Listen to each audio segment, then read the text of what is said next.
ఆకాశవాణి వరంగల్ కేంద్రం కిసాన్ వాణి రైతు సోదరుల కార్యక్రమం. ఈ కార్యక్రమాన్ని మీకు సమర్పిస్తున్న వారు కేంద్ర వ్యవసాయ మరియు రైతు సంక్షేమ మంత్రిత్వ శాఖ, భారత ప్రభుత్వం.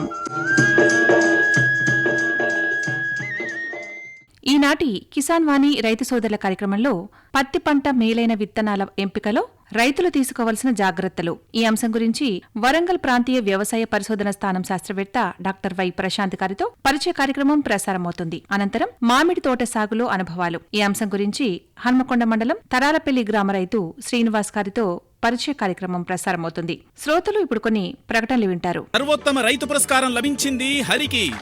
హరి, మీ విజయ రహస్యం ఏమిటో చెప్పండి. రైతు మిత్రులారా, మీరు కూడా మీ పొలాల్లో అధిక పంటను పండించగలరు. అదెలా? ఎప్పుడు ఏ సమస్య వచ్చినా వెంటనే కలపండి ఈ నెంబరు 1800-180-1551. ఇది ఎవరి నంబర్ బాబు? కిసాన్ కాల్ సెంటర్ది. అక్కడ విశేషజ్ఞులు మీ పొలం సమస్యలకు వెంటనే పరిష్కారం చెప్తారు. అదేంటయ్యా, విశేషజ్ఞులు అన్ని సమయాల్లోనూ దొరుకుతారా? తప్పకుండా దొరుకుతారు.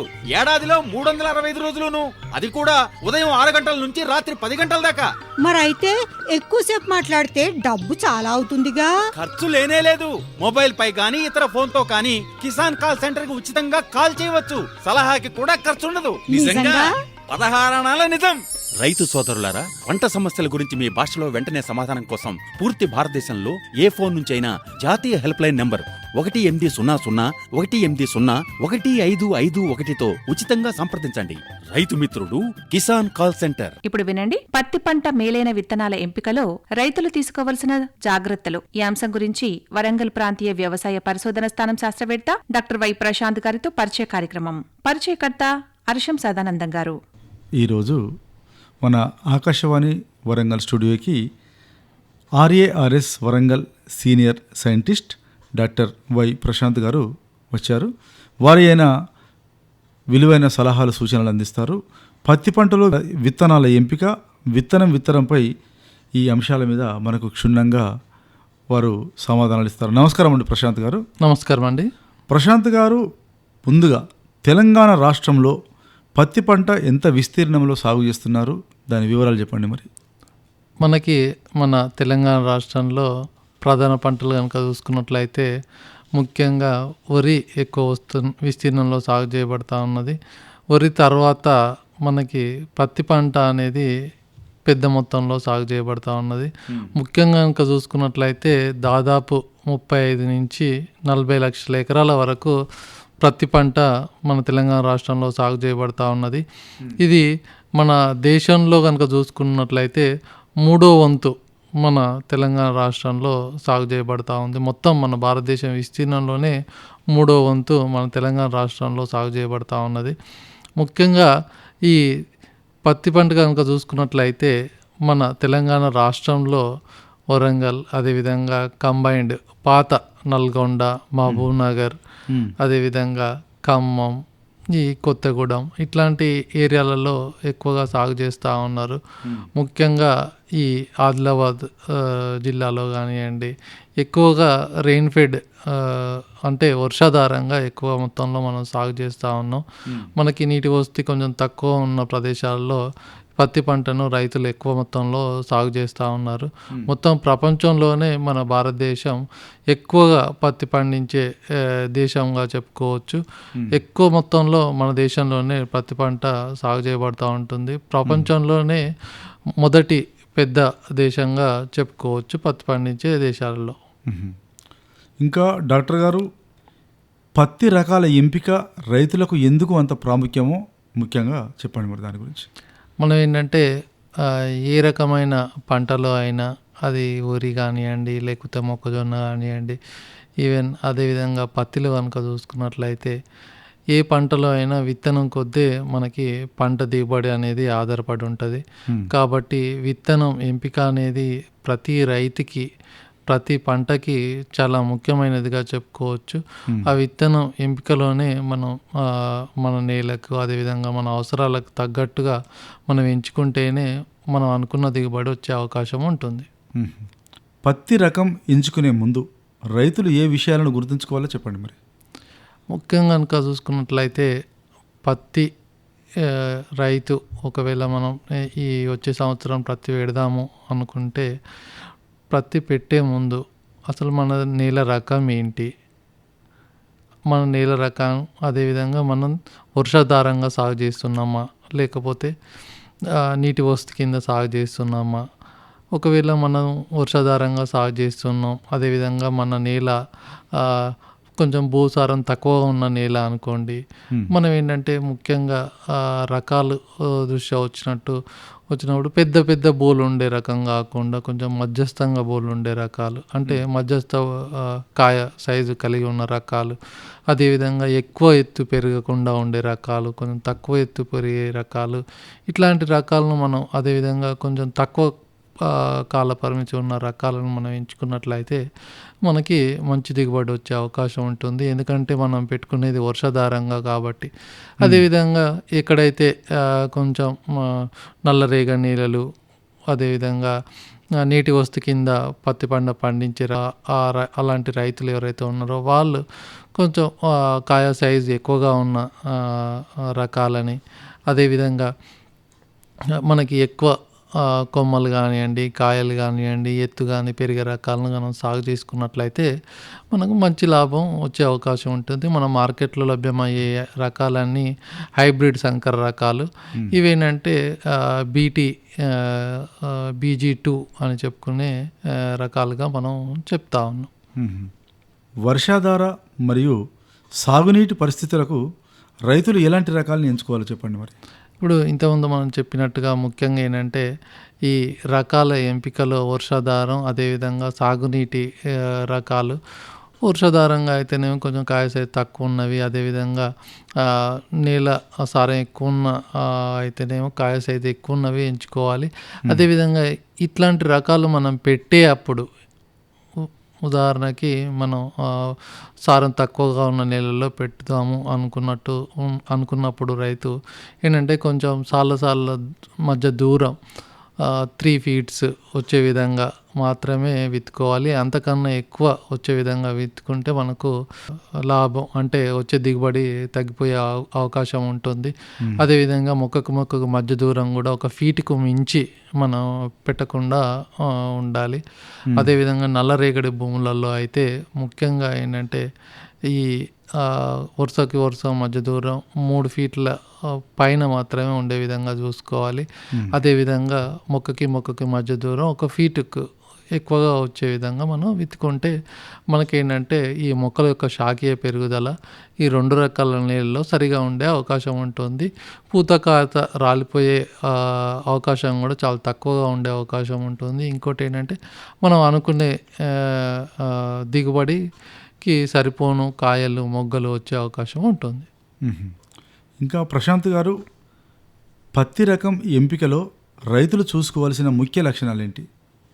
ముఖ్యంగా అంటే మనకేంటంటే మార్కెట్లో BG2 పత్తి రకాలు ఎక్కువగా లభ్యమవుతూ ఉన్నాయి.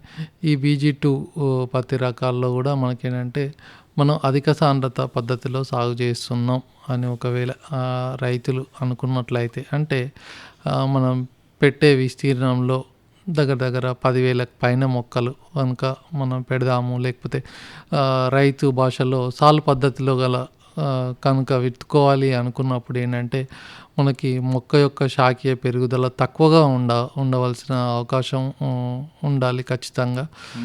కాబట్టి ఏంటంటే మనకి మొక్క ఎక్కువ ఎత్తు పెరగకుండా, అదేవిధంగా పక్క కొమ్మల యొక్క పొడవు అనేది తక్కువగా వచ్చే విధంగా, అదేవిధంగా కొమ్మల యొక్క పెరుగుదల కొంచెం ఏటవాలుగా వచ్చే మన వాటిని ఎంచుకుంటే మంచిది. అదేవిధంగా ఆకుల యొక్క పరిమాణం అదే సైజు అని మనం చెప్తా ఉంటాం, అది కూడా కొంచెం మీడియంగా కనుక ఉన్నట్లయితే ఈ సాలు పద్ధతికి అనువైన రకాలుగా మనం చెప్పుకోవచ్చు.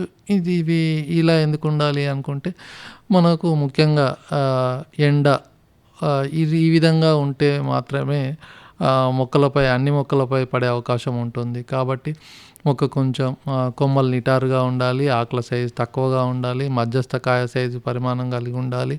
అదేవిధంగా మొక్క కూడా కొంచెం కురుసగా అంటే హైట్ తక్కువగా వచ్చే విధంగా ఉండే హైబ్రిడ్లను ఎంచుకున్నప్పుడు మాత్రమే ఈ సాలు పద్ధతికి అనువైన రకాలుగా మనం చెప్పుకోవచ్చు. ఇంకా ప్రశాంత్ గారు, బీటీ పత్తి రకాలు ఇప్పటికీ ఎంతవరకు ఉపయోగకరంగా ఉన్నాయి, వాటిలో ఎలాంటి జాగ్రత్తలు అవసరమో చెప్పండి. మరి మనకేంటంటే 2001, 2002 పూర్వము నాన్ బీటీ రకాలు అని మనకి చాలా రకాలుగా అవైలబుల్గా ఉండేవి. వీటికి ఏంటంటే కాయతొలుచు పురుగులు, అదేవిధంగా పోఆకు లద్ద పురుగు ఎక్కువగా వస్తూ ఉండేది. ఆ టైంలో రైతులు ఏం చేసేవాళ్ళంటే ఈ కాయతొలుచు పురుగుల్ని లేకపోతే పోఆకు లద్ద పురుగుల్ని ఏరివేసి నాశనం చేసేవాళ్ళు.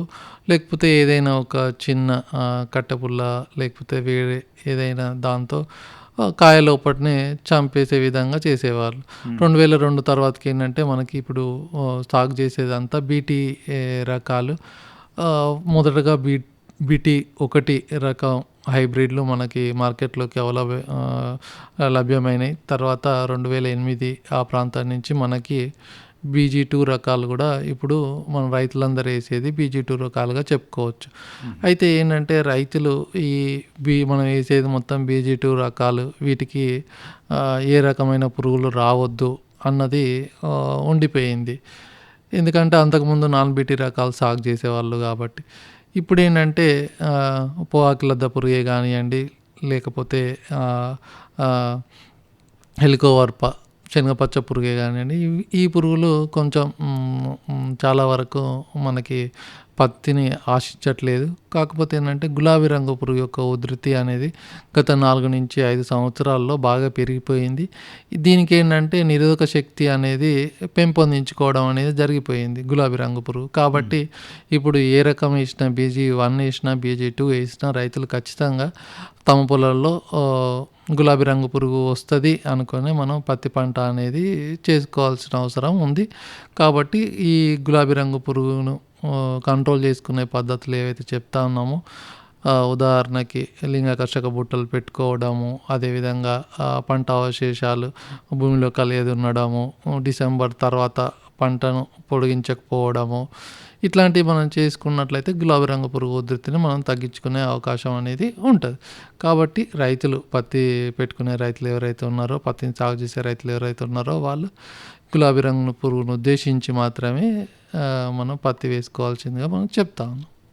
ధృవీకరించిన విత్తనం ఉపయోగించడం ఎందుకు అవసరం చెప్పండి. మరి మనకి ఏ పంటలో కానీ, ఇతర వరి పంట కానివ్వండి, మొక్కజొన్న పంట కానివ్వండి, ఇతరత్ర ఏ పంటలైనా, అది ప్రతి పంట కానివ్వండి, ఏదైనా ఒక విత్తనం సర్టిఫైడ్ లేకపోతే ధృవీకరించిన విత్తనం వేసుకుంటేనే మనకేంటంటే చాలా మంచిది. ఎందుకంటే ఈ విత్తనం ఆల్రెడీ టెస్ట్ చేసిన వరి రకాలుగా మనం చెప్పుకోవచ్చు.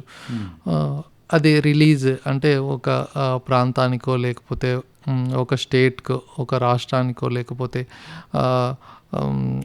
సౌత్ ఇండియా, లేకపోతే సెంట్రల్ ఇండియా, లేకపోతే నార్త్ ఇండియా, ఇట్లా డిఫరెంట్ ప్రాంతీయ రాష్ట్రాలకు కూడా విడుదల చేయడం అనేది జరుగుతూ ఉంటాయి విత్తనాలు. అట్లాంటి విత్తనాలను మనం విత్తుకున్నప్పుడే మనకేంటంటే ఆ ప్రాంతంలో అది అడాప్టబుల్గా, అంటే ఆ ప్రాంతంలో పెరుగుదలను ఉద్దేశించి అది తయారు చేయడం జరిగింది. కాబట్టి అట్లాంటి రిలీజ్ అయిన రకాలు, ఈ ప్రాంతాలకి రిలీజ్ అయిన రకాలను మాత్రమే పెట్టుకుంటేనే మనకి మంచి దిగుబడి వచ్చే అవకాశం ఉంటుంది. ఇదేంటంటే వివిధ రకాలైన వాతావరణ పరిస్థితులకి తట్టుకొని మాత్రమే పెరిగే రకాలను మాత్రమే విడుదల చేయడం అనేది చేస్తూ ఉంటారు. కాబట్టి అట్లాంటి విత్తన రకాలను మాత్రమే ఎంచుకోవాలి. మనకేంటంటే ముఖ్యంగా పత్తిలో ట్రూత్ఫుల్ లేబుల్డ్ ఎక్కువగా లభిస్తూ ఉంది. కాబట్టి ట్రూత్ఫుల్ లేబుల్ తీసుకునే అప్పుడు, ఈ విత్తనం తీసుకునే అప్పుడు కూడా మనం ఆ లేబుల్ను మనం గమనించి తీసుకోవాల్సిందిగా రైతు సోదరులకు చెప్తా ఉన్నాం. అదేవిధంగా ఇంకోటి ఏంటంటే రైతులు ఖచ్చితంగా విత్తనం కొన్నప్పుడు దానికి సంబంధించిన బిల్లు ఏదైతే ఉందో దాన్ని మనం తీసుకున్న షాప్ నుంచి ఖచ్చితంగా తీసుకోవాలని చెప్తా ఉన్నాం. విత్తనాల విషయంలో రైతులు చేసే సాధారణ తప్పులు ఏంటో చెప్పండి. మరి ముఖ్యంగా ఏంటంటే ఇప్పుడు మనం చెప్పుకున్నట్లుగా రైతులు కొన్ని ప్రదేశాల్లో ఏం చేస్తున్నారంటే బయట నుంచి లూజ్ సీడ్ అంటే ఎవరో కొందరు వ్యక్తులు డైరెక్ట్గా విలేజ్కి తమ గ్రామానికి వచ్చి ఈ విత్తనం చాలా బాగుంటుంది, పక్కన గ్రామాల వాళ్ళు వేసారు, లేకపోతే వేరే రాష్ట్రాల వాళ్ళు వేశారు, లేకపోతే వేరే జిల్లాల వాళ్ళు వేశారు, ఇది చాలా బాగా వచ్చింది అని చెప్పి వీడియోస్ ఫొటోస్ చూపెట్టి రైతులకి చాలామందికి అంటే వాళ్ళ ఆశ అట్లా చూపెట్టి రైతులకి అక్కడక్కడ సీడ్ అనేది ఇవ్వడం అనేది జరుగుతూ ఉంది. ఎట్లాంటి బిల్లు కానివ్వండి, ఏమి ధృవీకరణ లేకుండా మనకి విత్తనం అనేది అమ్మడం అనేది జరుగుతూ ఉంటుంది. ఇవేంటంటే అక్కడక్కడ మనకి ఈ హెర్బిసైడ్ టాలరెంట్ రకాలు, అది ఏంటంటే మన భారతదేశంలో ఇంకా అది ధృవీకరించబడలేదు. అదేవిధంగా ఆ విత్తనం అమ్మడం అనేది నిషేధంగా చెప్పబడింది. ఇట్లాంటి విత్తనాలు చాలామంది రైతులకి వేరే వ్యక్తులు వచ్చి, ప్రైవేట్ వ్యక్తులు, ధృవీకరణ లేని వ్యక్తులు, వాళ్ళకి ఎట్లాంటి ఆథరైజేషన్ లేని వ్యక్తులు వచ్చి అమ్మడం అనేది జరుగుతూ ఉంటుంది. కాబట్టి అట్లాంటి వ్యక్తుల దగ్గర కాకుండా మన ఏదైతే లైసెన్స్డ్ షాప్స్ ఏవైతే ఉన్నాయో అట్లాంటి లైసెన్స్డ్ షాప్స్ దగ్గరనే మనకి ఈ విత్తనం, పత్తి విత్తనం ఖచ్చితంగా కొనుక్కుంటేనే మనకి అనుకునే రకాలు అనేవి మనకు లభ్యమయ్యే అవకాశం ఉంటుంది. అదేవిధంగా టెస్ట్ చేసిన రకాలు మాత్రమే మనకు లభ్యమయ్యే అవకాశం ఉంటుంది. ఇంకోటి ఏంటంటే ఖచ్చితంగా మనం తీసుకున్న తర్వాత ఏదైతే మనం హైబ్రిడ్ రకం ఏదైతే తీసుకున్నామో ఆ హైబ్రిడ్ రకానికి సంబంధించిన బిల్లు మనం భద్రపరచుకోవాలి. ఒకవేళ ఫ్యూచర్లో మనకి ఎలాంటి నష్టం అయినా కూడా ఈ బిల్లును మనం గవర్నమెంట్ ఏదైనా వెరిఫికేషన్కి వచ్చినప్పుడు చూపెట్టడానికి వీలుగా ఉంటుంది. కాబట్టి రైతులు ఖచ్చితంగా ధృవీకరించిన లైసెన్స్డ్ ఉన్న షాప్స్లోనే కొనుక్కోవాలి పత్తి విత్తనం అని రైతు సోదరులకి సలహాగా మనం చెప్తా ఉన్నాం. గత కొన్ని సంవత్సరాలు కనుక చూసుకున్నట్లయితే వర్షం మనకి మన ప్రాంతానికి ఎంత అయితే పడాలో అంతే పడుతుంది. కాకపోతే ఏంటంటే దీని యొక్క ప్యాటర్న్ అంటే ఒక 2-3 డేస్లోనే అంటే 2-3 రోజులలోనే ఎక్కువ మొత్తంలో పడము, తర్వాత ఒక నెల రోజుల వరకు గ్యాప్ ఉండడం, మళ్ళీ ఒక 2-3 డేస్ కంటిన్యూ పడడం, ఇట్లాంటి పరిణామాలు 2-3 సంవత్సరాల నుంచి చూస్తూ ఉన్నాం. మళ్ళీ వాటి కోసం నీటి తడి సపరేట్గా ఇవ్వడం, ఇదంతా అదనపు ఖర్చుగా మనం భావించవచ్చు. అదేవిధంగా దిగుబడి కూడా తగ్గిపోయే అవకాశం ఉంటుంది. పత్తి పంటలో విత్తనాల ఎంపిక మరియు విత్తనం మొలకెత్తడంపై మంచి సలహాలు సూచనలు అందించారు. మీ సలహాలు సూచనలు జిల్లా రైతులు పాటిస్తారని కోరుకుంటూ ధన్యవాదాలండి. నమస్కారం. ధన్యవాదాలు.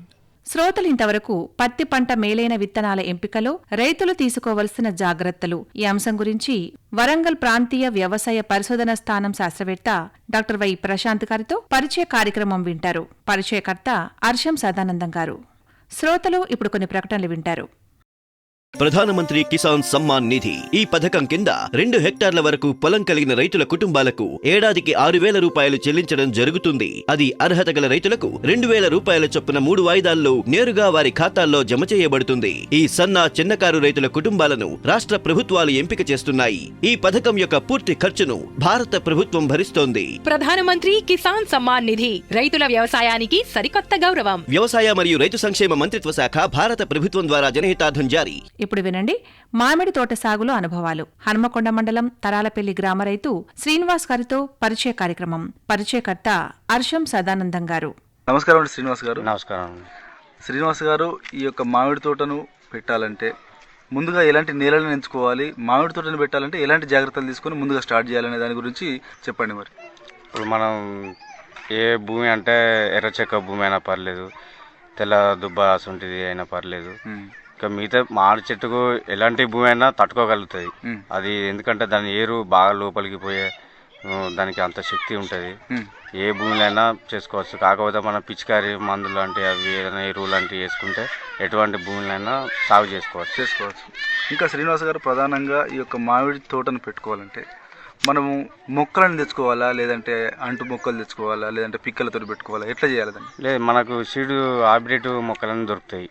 ఇది అంటు చెట్లు అంటే వాళ్ళు ఏదో పిక్కలను నాటి అవి కొంచెం పెరిగినాక కట్ చేసి మన హైబ్రిడ్ మనకి ఏ సీడు కావాలంటే ఎటువంటి రకం పండ్లు కావాలంటే అటువంటి కొమ్మలను వాళ్ళు జాయింట్ చేసి ఇస్తారు. అయితే ఇప్పుడు ఈ యొక్క మొక్కలను మనకి ఎక్కడి నుంచి తెచ్చుకుంటాం, ఒక్కొక్క మొక్కకి ఎంత పడుతుంది డబ్బులు? అంటే మనకు ఇప్పుడు మన దగ్గర ఉన్నాయి, ప్లస్ ఇప్పుడు న్యూస్ నుంచి ఆగడ ఇక్కడ చాలా దిక్కుల సీడు పంపుతుండ్రు, తయారు కటింగ్ ఇది మన ఇది అంట్లు కడుతున్నారు. ఎక్కడన్నా దొరుకుతున్నాయి ఇప్పుడు. ఎక్కడైనా దొరుకుతుంది. ఇప్పుడు మన వరంగల్లో ప్రధానంగా ఎక్కడ తయారు చేస్తారు? మన వరంగల్లో ఈ ఆంట్ రోడ్కి ఒకటి ఉంది, పద్మాక్షి గుడి దగ్గర ఉంది ఇంకోటి. ఎక్కువ అయితే మా ఆంధ్ర నుంచే తీసుకొచ్చి పెడతాను. ఆంధ్ర నుంచి తీసుకొస్తారు. ఇప్పుడు మీరు ఎన్ని సంవత్సరాలుగా ఈ యొక్క మామిడి పండ్ల తోటల్లో వ్యాపారం చేస్తున్నారు, మామిడి పండ్ల పంట తీస్తున్నారు? మీరు ఎవరిని చూసి మీరు ఈ మామిడి పండ్ల పంట తీస్తున్నారు? అంటే మా ఫాదర్, మా తాతల నుంచి వచ్చింది ఇది మాకు. అప్పటికెళ్ళి ఇక వాళ్ళతోటి ఇక మేము ఇట్లనే ఇక తోటలు కాంట్రాక్ట్ తీసుకోవడం, ఇట్లనే సాగు చేసుకుంటాను. మేము కౌలు రైతులమే, అంతే. కౌలే, మాకు సొంతం ఏం లేవు, కౌలే చేసుకుంటాం. అంటే మీరు వరంగల్ జిల్లాలో ఎక్కడెక్కడ మీరు ఈ మామిడి పండ్ల తోటలు బట్టి మీరు వ్యాపారం చేస్తున్నారు? ఇప్పుడు ఈ తరాలపల్లిలో పట్టినాం, కన్పర్తి, వెంకటపురం, రఘునాథపల్లి, ధర్మాపురం, మలక్పల్లి, ఒక 7-8 ఊళ్ళల్లో తీసుకున్నాం. అంటే మీరు వ్యవసాయదారుల దగ్గర పోయి మీరు ఎట్లా డీల్ చేస్తారు? వాళ్ళని ఎట్లా, ఎంత అని మాట్లాడుకుంటారు? అంటే టార్గెట్ ఇస్తాం. ఇప్పుడు 100 చెట్లు ఉన్నాయి, 100 చెట్లకు 10 టన్నులు వెళ్తాయా, 5 టన్నులు వెళ్తాయా, అది చూసుకొని మన ఖర్చులు ఎన్ని పోతాయి, ఎన్ని మిగులుతాయి అని దాన్ని నిర్ణయించుకొని రేటు ఫిక్స్ చేసుకుంటాం. ఇంకా శ్రీనివాస్ గారు, ఈ యొక్క మామిడి చెట్టును పెడతాం మనం. అంటు మొక్కను పెట్టినప్పుడు అది ఎన్ని రోజులకు భూమిలో ఏనుకుంటుంది? లేదు, అది పానంతో ఉంటుంది కదా, అలా ప్యాకింగ్లో ఉంటుంది కదా, అది కవర్లా పెట్టి అది మనం పెట్టగానే అది మనకు వాటర్ పెట్టుకుంటే అది ఆటోమేటిక్గా అదే దాని ఏర్లు పాకిపోతూనే ఉంటాయి. అంటే చెట్టును పెట్టిన తర్వాత దాని చుట్టూ ఏమన్నా జాగ్రత్తలు తీసుకోవాలా? తీసుకోవాలి. ఏది కలుపు మొక్కలు, గడ్డి కానీ ఏది కానీ పడకుండా మంచిగా క్లీన్గా ఉంచుకుంటా పారతోటి ఇట్లా చెక్కి ఇచ్చి పెట్టుకోవాలి. అప్పుడప్పుడు మంచిగా వాటర్ పెట్టుకోవాలా, కొంచెం ఎరువులు లాంటివి వేసుకుంటే చెట్టు జల్లి పెరిగే అవకాశం ఉంటుంది. అంటే ఎరువులు అంటే మనం సేంద్రియ ఎరువులు వాడాలా, లేదంటే రాసాయనిక ఎరువులు వాడాలా? ఏ ఎరువులు వాడితే బాగా బలంగా ఉంటుంది చెట్టు? ఇప్పుడు మామూలుగా అంతకుముందు బర్లేరు అవి వేసేది, ఇక ఇప్పుడు ఇదే ఈ రాసాయనిక మందులే ఎక్కువ అయిపోతున్నాయి ఇప్పుడు. అంటే సేంద్రియ ఎరువులు వాడతలేరు, ఇక తక్కువ అన్నట్టు. ఇక ఇప్పుడు ఈ రోజులల్లో ఇక పొటాషియం, యూరియా అదో ఇదో వేసుకున్నాం, ఇప్పుడు వాడుతున్నాం. ఇప్పుడు ఆ చెట్టు పెట్టిన తర్వాత చెట్టుకు మనం నీటిని ఏ విధంగా అందించాలి మరి? అంటే డ్రిప్ సిస్టంలో అందిస్తే బాగుంటుందా, లేకపోతే మనం కాలువలు తీస్తే బాగుంటుంది? చిన్న మొక్కల కంటే డ్రిప్ పెట్టుకుంటే సరిపోతుంది. కానీ చెట్టు పెద్ద అయిందంటే డ్రిప్ తోటి కొంచెం ప్రాబ్లమే. ఏం కాదు, చెట్టు సాగకుండా ఉంటుంది కానీ చనిపోదు. కానీ దానికి సరిపడా నీళ్లు సరిపోవు, తాగలేదు.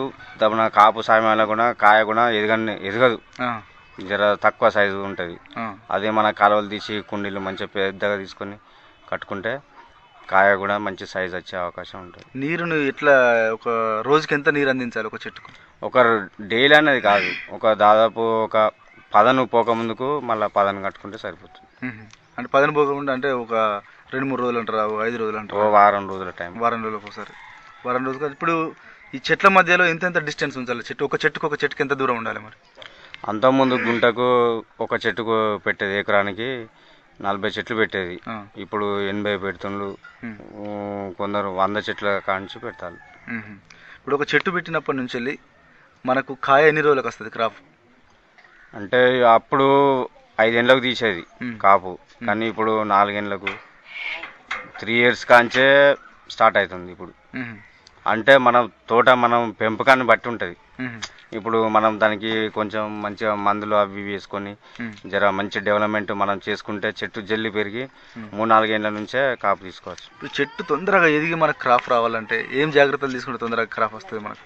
ఇక అది మన రైతు దగ్గర ఉంటుంది. అంటే రైతు ఏం చేయాలి? రైతు ఏమంటే ఇప్పుడు చెట్ల చుట్టూ గడ్డి కలుపు ఏం పడకుండా మంచిగా చెక్కుకొని ఇంత మందులు అవి వేసుకుంటే మంచి చెట్టు మంచి తీగ పడినట్టు డెవలప్మెంట్ మంచిగా అవుతుంది. మళ్ళీ కొమ్మలను ఇట్లా కట్ చేసుకోవాలి. మనం జుట్ల మీద కొమ్మలను ఇట్లా కట్ చేసుకుంటే దానికి 3-4 పక్కల అట్లా ఎగురు వెళ్ళి మళ్ళీ కొమ్మలు పుట్టి జల్లి పెరిగే అవకాశం ఉంటుంది. అంటే కొన్ని చెట్లు స్ట్రైట్ గా పెరుగుతాయి కదా, ఆ చెట్లు పెరగకుండా ఎట్లా జాగ్రత్త? స్ట్రైట్ పెరిగితే కట్టర్ దొరుకుతాయి కదా మనకు బజార్లో, కట్టర్ తీసుకొచ్చి మీద జుట్లు కట్ చేసినామంటే దానికి మొత్తం 4 పక్కలు వెళ్తుంది ఎగురు వెళ్ళి చెట్టు గుబురాయి ఉంటుంది. గుబురాయి జల్లి మంచిగా పెరిగే అవకాశం ఉంటుంది. ఇప్పుడు మామిడి చెట్లు ఈ ఎండాకాలం సీజన్లో అప్పుడప్పుడు ఈదురు గాలి వచ్చినప్పుడు, గాలి వానలు వచ్చినప్పుడు మామిడి రైతు నష్టపోయే అవకాశాలు ఉంటాయి ఇలాంటి వాళ్ళు. ఇప్పుడు అట్లా నష్టపోకుండా ఎలాంటి జాగ్రత్తలు తీసుకోవాలి?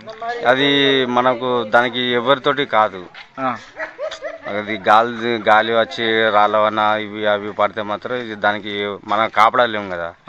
అది ఎంత రాలుతుందో అంతవరకే రాలిపోతూనే ఉంటుంది. ఇక ఉన్నదే మనది, పోయింది భూమి. ఒక మామిడి చెట్టుకు మనం ఎంత ఖర్చు పెట్టవచ్చు, ఎంత లాభాన్ని తీసుకోవచ్చు? చిన్న చెట్లకు పెద్ద మొత్తంగా ఖర్చు పెట్టినా కూడా అట్లా చెట్టు దెబ్బతినే అవకాశం ఉంటుంది.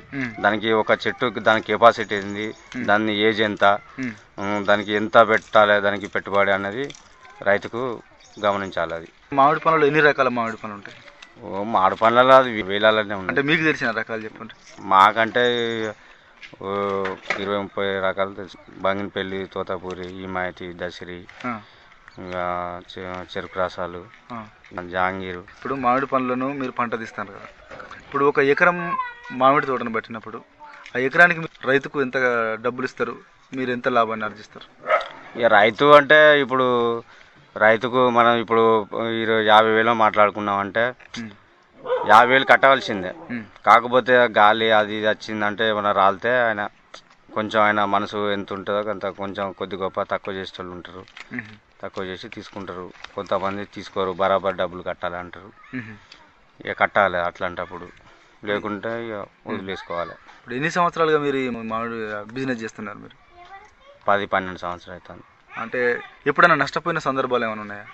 నాకైతే ఇప్పటివరకు అయితే ఒక తోటలో నష్టం వస్తే ఇంకో తోటలో వచ్చినాయి, అటు ఇటు అడ్జస్ట్ అవుతాయి.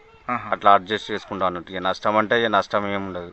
ఇక 10 తోటలు పట్టుకుంటే 2-3 ఇట్లా లాస్ అయితే మిగతా లాభం ఉంటుంది. అవి ఇవి ఎంతో రొటేషన్ చేసుకుంటే కొన్ని పైసలు మిగులుతాయి మాకు. ఇప్పుడు ఈ మామిడి పంటకు ఒక గాలివానలే కాకుండా ఇంకా ఏ రకంగా నష్టపోయే అవకాశాలు ఉంటాయా? కోతుల ద్వారా కానీ, ఇంకా పిట్టల ద్వారా కానీ? వీటితోటి అంటే కొన్ని మా ఏరియాలో లేవు కోతులు ఇట్లా అవి ఇవి. వీటితోటి నష్టం ఏం లేదు. కానీ కాకపోతే మన పిందె పడేటప్పుడు తేనె మంచు అవి ఇవి తేనె బంక ఇట్లా వచ్చిందంటే కొంచెం కాయలకు మచ్చ ఏర్పడి మార్కెట్ వాల్యూ లేకుండా అయిపోతుంది. ఇప్పుడు మామిడి చెట్టుకు ఎలాంటి తెగుళ్ళు వస్తాయి, అసలు ఎలాంటి రోగాలు వస్తాయి చెట్టుకు? ఎలాంటి రోగాలు అంటే ఇక మొత్తం ఆకు తెగులు, ఆకు ముడత రోగం, బూజు రోగాలు, ఇక ఇట్లనే మన పురుగులు అవి అంతా మన పట్టి అవి రసం పీల్చే పురుగులు ఉంటాయి, అవన్నీ పీల్చుకుంటాయి. పింద పూత దశలో దాని మొత్తం గెలల పంటే ఉంటాయి, గోధుమ కలర్ పురుగులు. అవి దాని రసం పీల్చుకుంటే గొల మొత్తం ఇట్లా ఎండిపోతూ ఉంటుంది. ఇలా చూసినప్పుడు బాగుంటుంది, రేపు ఎల్లుండి వరకు గొలలు కొన్ని ఎండిపోతూ ఉంటాయి. దానికి ఎలాంటి మందులు కొట్టాలి మరి? ఇక మేము మోనోక్రోటోపాస్, సల్ఫర్ అవి ఇవి కలిపి కొట్టేది. అంటే మీరు ఈ మామిడి తోటకు తెగుళ్ళు వచ్చినప్పుడు అంటే దానికి సంబంధించిన మందులు మీరే పిచికారి చేస్తారా, లేదంటే ఎవరైనా ఏఓ ద్వారా, అంటే అగ్రికల్చర్ ఆఫీసర్ ఉంటాడు కానీ ఆయన ద్వారా ఏమైనా సలహాలు తీసుకుంటారా? లేదు, మేమే తీసుకుంటాం.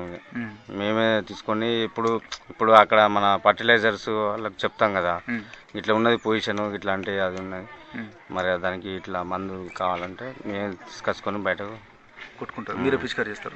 మరి పిచికారి చేసేటప్పుడు పెట్రోల్ పంపుతో చేస్తారా, లేదంటే మన చేతి పంపుతో? పెట్రోల్ పంపుతో. అంటే పెట్రోల్ పంపుతో పిచికారి చేసేటప్పుడు మనుషులు ఏమైనా జాగ్రత్తలు తీసుకుంటారా మరి, లేకపోతే మందులు కొట్టినప్పుడు కొంతమంది బేహోష్ అయ్యే అవకాశం అవుతుంది, అట్లా వాడకుండా ఏమైనా జాగ్రత్తలు తీసుకుంటారు? ఏం చేస్తారు? ఇప్పుడు మూతిలో గుడ్డ కట్టుకొని చేసుకుంటాం. ఇంకా ఏమైనా వేరే డ్రెస్సులు కూడా వేసుకుంటారు మందు పడకుండా? అట్లా ఏం లేదు, ఏం వేసుకున్నాం. ఏమైనా బ్లౌజులకి ఇట్లా ఉంటే వేసుకుంటాం అంతే. శ్రీనివాస్ గారు, మీరు వరంగల్ జిల్లా రైతులకు మంచి అమూల్యమైన సమయాన్ని ఆల్ ఇండియా రేడియో కేటాయించి మంచి సలహాలు, సందేశాలు అందించారు. మీ యొక్క సలహాలు, సూచనలు వరంగల్ జిల్లా రైతులు తప్పకుండా పాటించి మామిడి పండ్ల పంటను పండించి అధిక దిగుబడులు తీస్తారని కోరుకుంటూ ధన్యవాదాలండి. నమస్కారం. నమస్కారం.